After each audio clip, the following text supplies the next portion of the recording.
Plugin of the week is the Softube Marshall Plexi Super Lead 1959. This Marshall Plexi 1959 is probably one of the signature amps in the history of rock and roll. And this amplifier and this emulation is part of a collaboration between Softube and Marshall. And what they've done is they, as they describe it, they didn't just get a Plexi head, they got the Plexi head. And this is in fact one that is not in public circulation. It's actually in the Marshall factory. Or what they call the Marshall Museum, which is a private thing. They just kind of keep it and they maintain this, and they use this as sort of the source model for the design and judging of other Plexi Marshall heads. So Jim Marshall, who was an instrument store owner in England, had some clients who happened to be up and coming, very famous people. You may have heard of the band The Who and people like that. He was connected with those kind of people, and he sold them instruments, and they were complaining that they wanted some kind of a bigger sound. And so he actually found somebody, a young person to work with, who I believe used to work for EMI in their engineering department. I could be wrong about that exact connection, but together they started to design a guitar amp. And in putting it together, after about 6 or 8 tries, they got one that they liked, presented it, and then the rest was history. Marshall is credited. He died just like 3 years ago. And what's interesting is that he's credited with making a lot of people deaf, which is sort of interesting.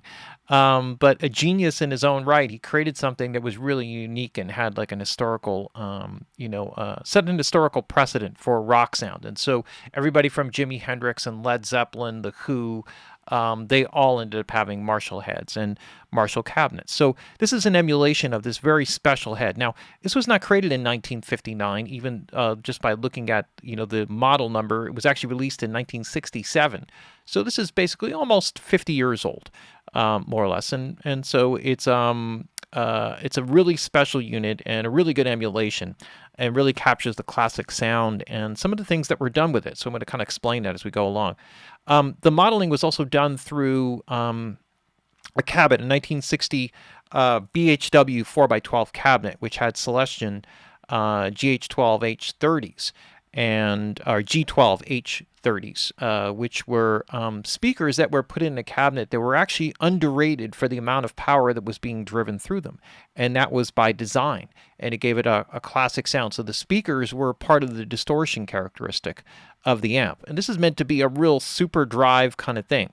The cool other part about this emulation is that they employed Tony Platt, who was famous for working with AC/DC on Back in Black, and what was the other one?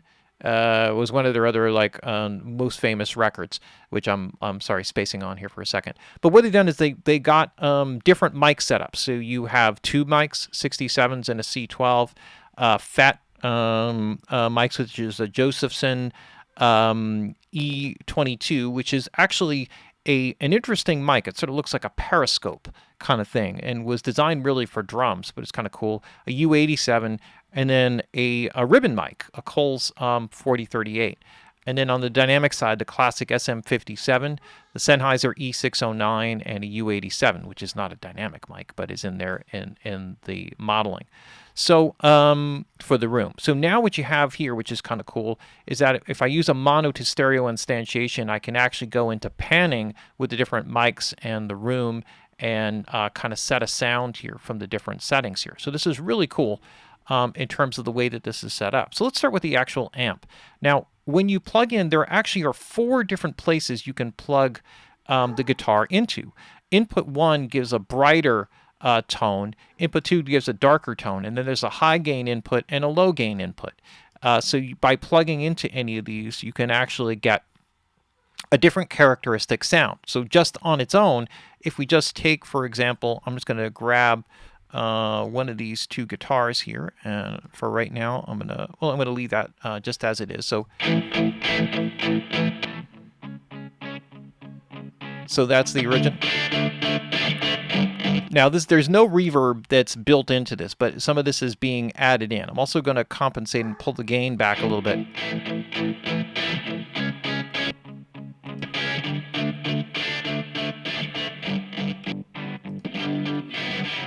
So if I plug into the different inputs, you'll hear the different tonal characters.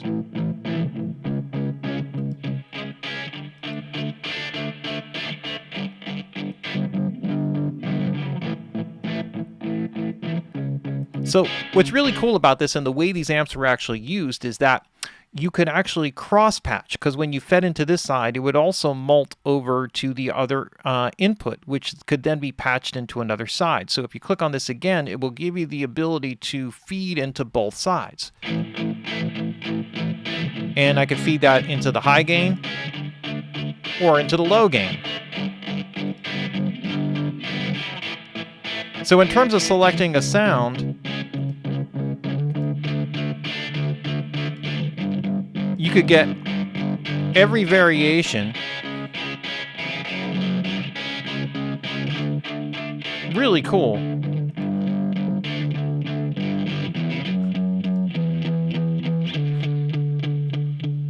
And so this is really cool because it gives you like an amazing starting place for it. And so if we start here just on the straight high gain input, I'm just going to go here.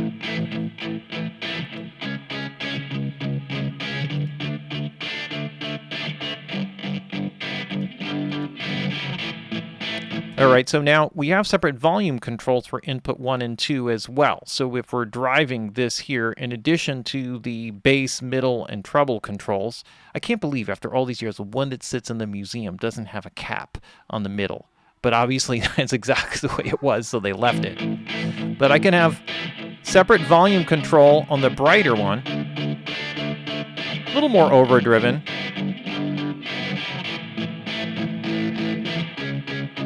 And kind of mix in the warmth for body.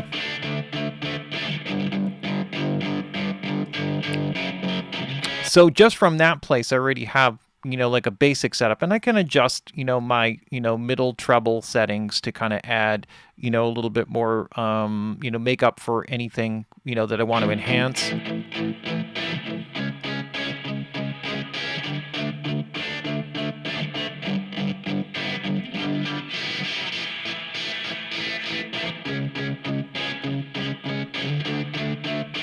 And so we have plenty of tone control there. What's interesting about the presence control, the presence is not like an EQ thing. What it does is it actually changes the amount of signal that gets regenerated through the amp. And so by feeding less of a particular frequency area in the regeneration cycle through the amplification circuitry, it actually comes through cleaner and less distorted. And that's where the presence kind of control comes in here.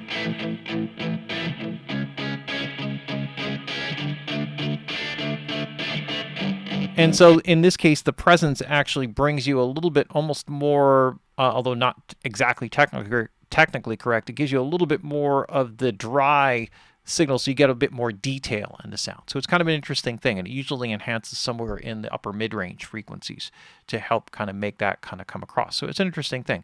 Now, when we select the different mics here, even if we got all this amp, we got a whole ton of different options here.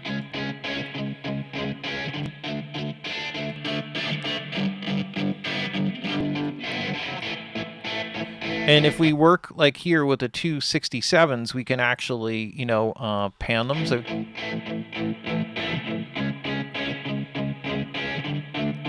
yeah, they're pretty well phase aligned. I can solo them.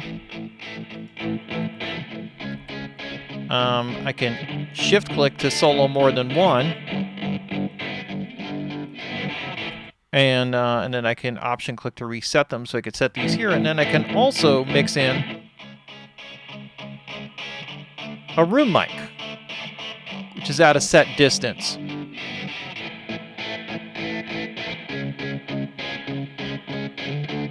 Oops, I got this soloed.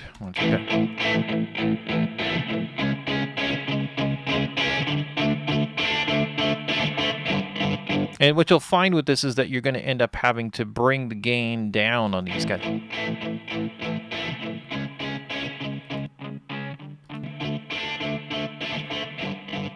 And then I guess I'm actually going to take these guys and I'm going to pan them off to the left here.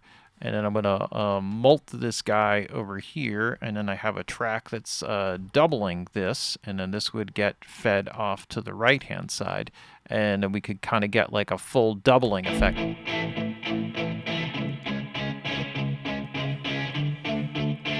Unless it doesn't allow for that. That seems sort of... Oh, I see. Part of the reason is that I've done this here. And I need to switch over and move this guy like this. Oh, you know what? This is the most, this is like hysterical. Actually, I'm going to take the grouping off of this, because in actuality, what happens is the group for this is got the plugin settings linked, so it's panning both to the same side, and then sort of just messing with my skull. So if I don't need any more of that. Okay, so there we go.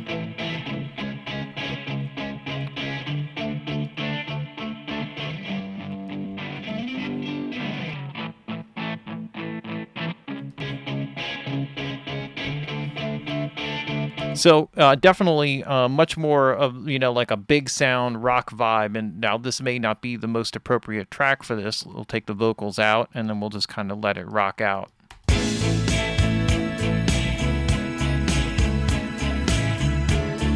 Maybe if I take the keys out.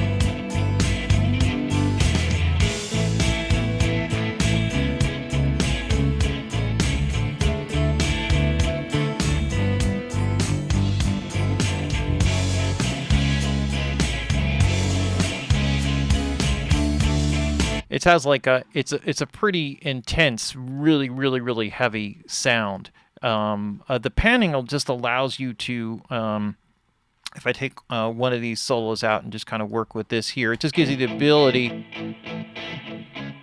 to move, say, the room to another side and create a little bit of separation and depth there. You can also obviously work with the other different mics, with the condenser mics.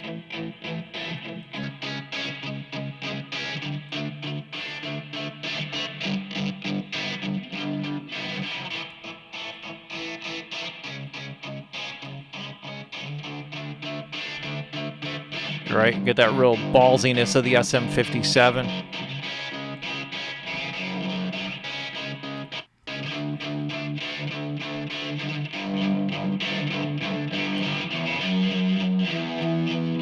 And I guess if I were doing this one, I could put the room to the other side.